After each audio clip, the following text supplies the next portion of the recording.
Hi everyone, welcome back to another video. My name is Dave. Welcome to the September wrap up.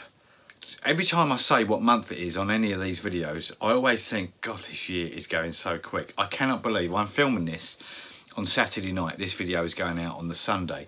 I can't believe it's actually October this coming Monday. In a way, I'm really glad it's October because I have got an absolutely fantastic reading month lined up. I'm hoping that it all goes to plan because I've got some fantastic books lined up. If you've seen my TBR, you will know the types of books that I've got lined up to read this October. But this video is not about what I'm reading next month. It's about what I've read this month. And I've read some really good books. I think I finished 7. I'm fairly sure of that. I was hoping for 8. I was going to read Himself this weekend by Jess Kidd. But I don't think I'm going to have enough time to get it finished, and I want to start the Corset, which I'm buddy reading with my friend Vanessa on Monday, and I want to go into that read with a sort of clear head without another story fogging up the old brain. So I'm gonna I might read a couple of short stories over the weekend. I've got some journals to read, I've got some newspapers to read, so I will be reading, but I want to just have a day or so break from any novel. So I can go into Monday's reading with a totally clear head and a fresh mind, so I can just soak that story up. Anyway, so what you're going to see now is some pieces of stitched together vlog footage from throughout the month, and then I shall come back to you at the end with a couple of books that I didn't film any vlog footage for, and we'll see where we are. This might be a bit of a long one, so buckle up. You've caught me at it. I already feel that this month is going to be so much better than last month.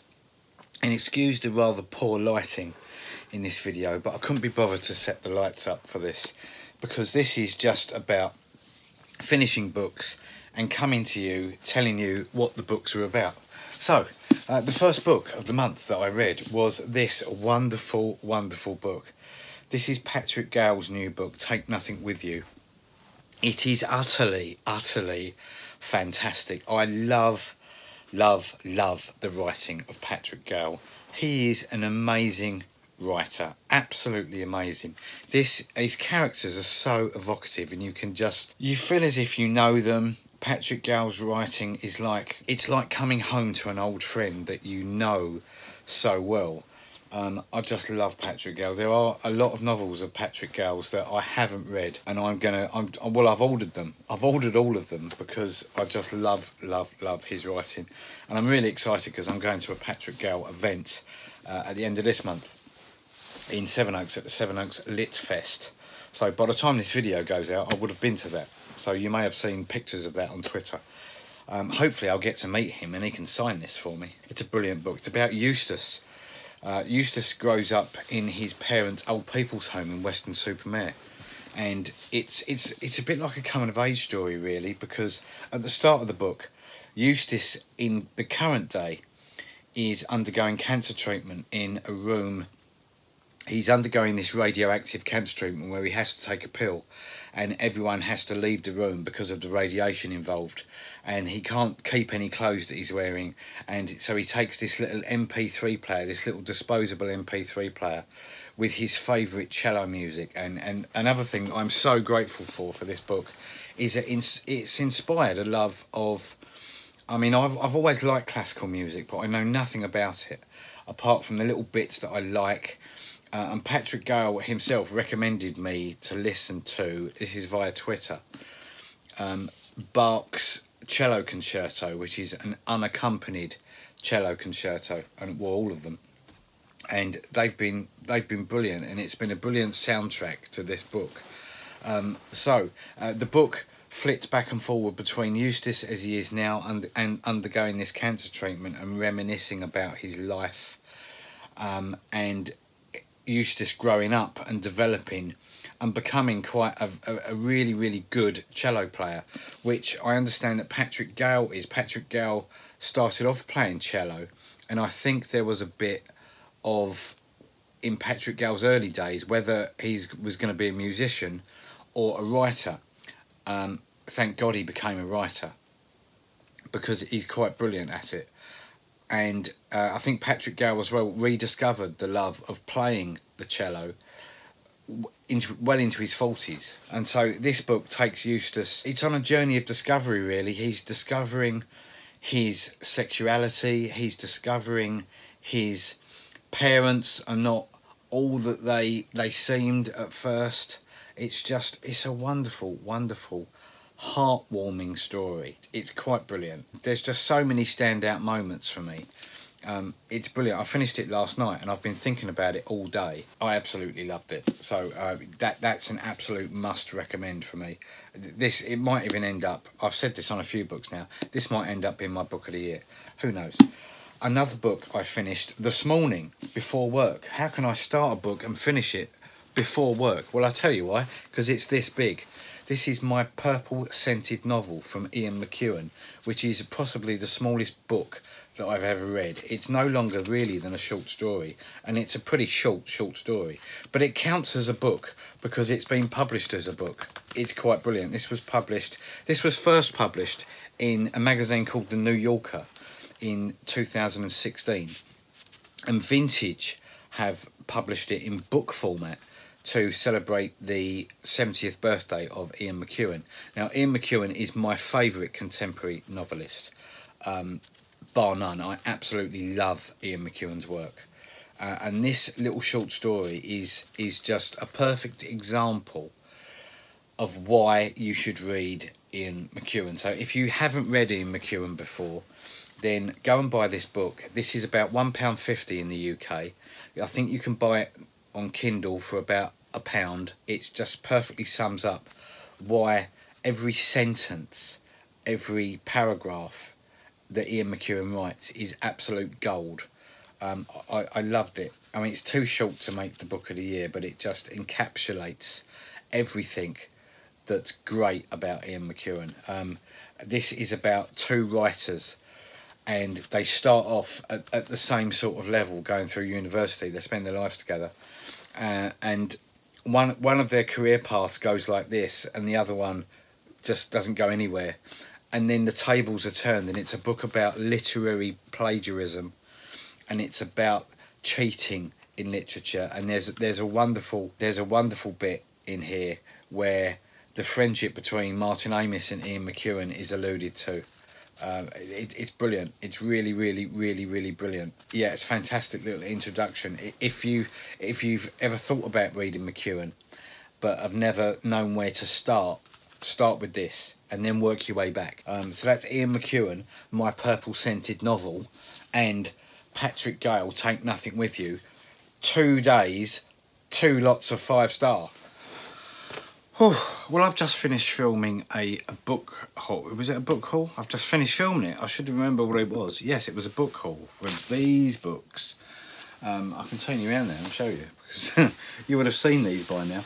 So, yeah, I've just finished filming this lot, and I thought it was a good time to wrap up the reading of this. This is If Cats Disappeared from the World by Genki Karamura. The lovely people at Picador sent me this, so thank you very much. This is out on September the 20th, so by the time you watch this, this would be out. It's a very moving book. It's about a guy who remains unnamed throughout the novel, and he's got a brain tumour, and he receives a terminal diagnosis from his doctor. He's got at most 6 months. He's got anywhere between a week and 6 months to live, and he obviously, it's a huge shock to him. But when he gets back to his apartment, he's estranged from his family. His mother's dead. When he gets back to his apartment that he shares with his cat, Cabbage, who's here, wonderful little cat, the devil appears. The devil appears in his form. So the devil looks like him, but wears the most outrageous Hawaiian clothes. Bear with me, it's worth it. And the devil strikes a deal with him. He says you can have an extra day of life if you make one thing in the world that you value disappear. So he starts off with making mobile phones disappear. Then he makes clocks disappear. Then in between all this, his cat starts talking to him with a human voice, and it sounds ridiculously far-fetched, but it is one of the most poignant and moving novels that I've read in a very, very long time. It really does make you reflect on what is really important to me, to you, to us as a race of people. It really does make you reflect on what's important in life and what isn't so important, and the things that we stress ourselves with. It's a fantastic little book, really is, really is. I gave it 4.5 in the end. It's a great little book, and I'd love for more of you to read it. It's sold hugely in Japan. It's sold 1.3 million copies in Japan. It's a recent translation over here. I really enjoyed it, and I can thoroughly recommend this one. This is If Cats Disappeared from the World by Genki Karamura. I've just finished filming another Let's Talk About video. You may have seen it. It's about authors. So I thought while I'm here, I'll wrap up a couple of books that I've finished recently. The first of which is this. This is Snap by Belinda Bauer. I talk about this in that last video. Go check it out if you've got time. This was on the Man Booker long list this year, and it didn't quite make the cut for the short list. I was surprised when it was long listed because it's a crime thriller. And B, I wasn't all that surprised that it wasn't shortlisted for exactly the same reason. I loved it. I really enjoyed this book. This is one of those books that there doesn't seem to be any middle ground on BookTube or on any of the socials that I've seen. People either like this or they really don't, and they really don't, or they really do. I fell into camp love for this book. I really enjoyed it. I connected with the characters. It was fast paced. It was just my kind of story. I can't make any promises, however, because of this divide that there seems to be with this book. I can't make any promises, so I can't say that you're going to love it, because it does seem to divide people at the moment. But I really enjoyed it. This book is about a boy who, at the start of the book, his mother goes missing and leaves his life. So he's left looking after his two sisters. His father has a breakdown, leaves the house, can't cope, and just leaves them. And the boy brings up his two sisters. He was 11 when this happened, and the story then evolves on a couple of years, and this boy's fell into a life of crime. He becomes pretty much a pretty artful burglar. He discovers someone that he's burgled could be the killer of his mum. And so he does his best to... I never know exactly how much to say about crime thrillers, because I don't want to give you any clues as to what happens. But it's a damn good book, and I really enjoyed it. Snap by Belinda Bauer. I shall be reading more of this lady's work, because she has written quite a few others, and I really enjoyed it. So from me, it's recommended, but give it a try. You might like it, you might not, but I really enjoyed it. Oh, while we're here, we might as well do the next one, because I finished this when did I finish this? I finished this last night. This is The Western Wind by Samantha Harvey. Don't think it appeared on any prize lists, and I wanted to read it because I'd heard some really good things. I'd heard some real glowing reports about this book, and it's perfectly true. It's a brilliant book. This is set... I don't usually reach automatically for historical fiction. It's not a genre that I'm entirely comfortable with. I do enjoy it once I'm there, but you know, if you lined up just a general lit fiction book and a crime thriller and a historical, sort of literary historical fiction, that one I'd probably pick up last. But I'm really glad I picked this up, because the language in this is absolutely wonderful. It's beautifully written. I mean, the prose in this book literally sings off the page. It's so good. It did fall a tiny bit flat in places. I'll tell you what it's about. This is set in the late Middle Ages, 15th century, the late 1400s, in a village called Oakham. And the story revolves around a priest in that village called John Reeve. And what also I found fascinating about this book is that it's told in reverse.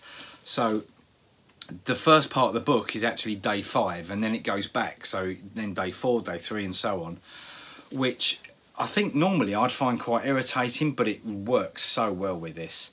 And so you get really the end of the story first, And then you got what led up to the end of the story, which, as I said, usually that would like, but it works, and it works really well with this book. I really, really liked it. So the vicar, the priest, don't get, this is still when the UK was still a Catholic country, so this is pre-Reformation, and we are still a devout Catholic country where people in villages never left.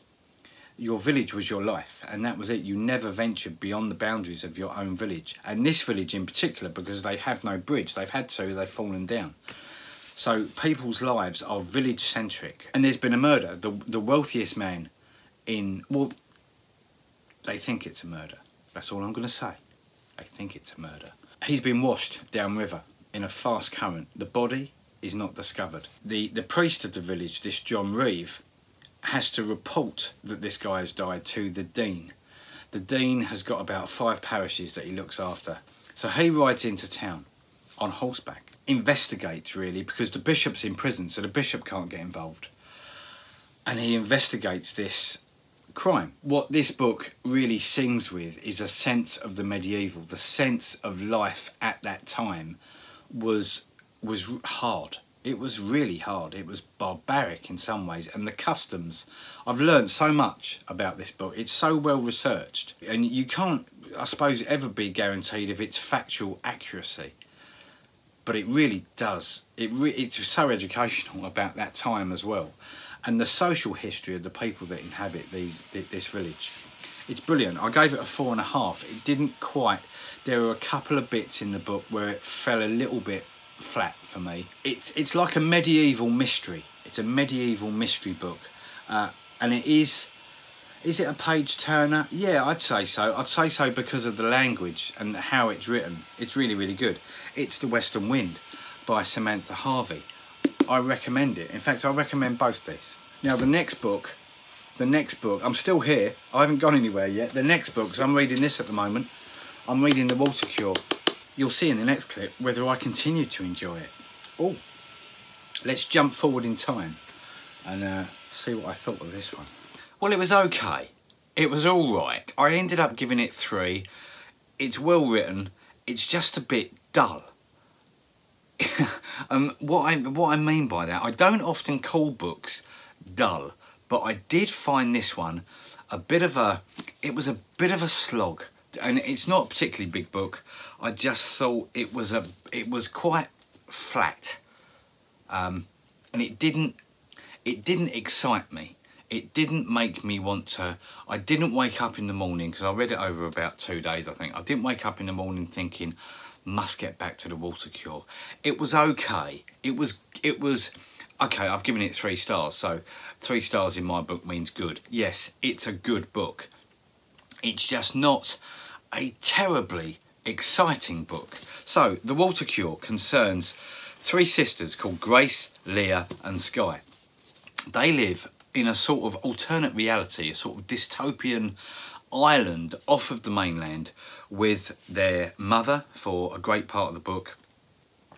And their father used to live with them. Their father goes by the name of King.